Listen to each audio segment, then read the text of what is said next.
Durante a semana tivemos aí uma ocorrência de acidente de trânsito, uma colisão entre carro e moto.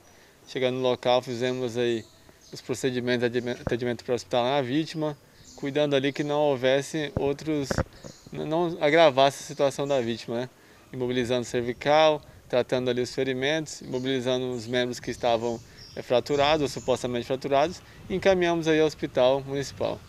Também tivemos a ocorrência aí que você registrou de captura de animal que estava ali em local de risco. Aqui é bem comum ter essas ocorrências, atendemos bastante. Tivemos a ocorrência de queda do mesmo nível aí no comércio. Uma pessoa ali caiu, sofreu ferimento. Também pode ter um agravamento se não tiver os cuidados ali necessários. Tivemos a ocorrência de retirada de anel. Acontece bastante aqui a aliança, por algum motivo tem algum inchaço na mão, ou às vezes acontece também por acidentes pessoais que tem que ser retirado esse objeto.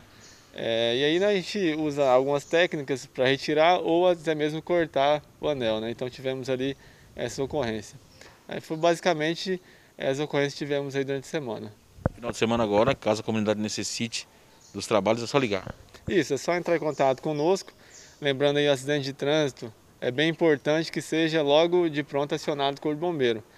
Muitos aí têm acionado o hospital e o hospital depois nos aciona. Isso aí a gente perde um tempo aí valioso para atender a vítima, Então, sempre entrar em contato aqui no nosso telefone funcional ou no número 93. O telefone funcional, que todo mundo já conhece, é o 99994-8241.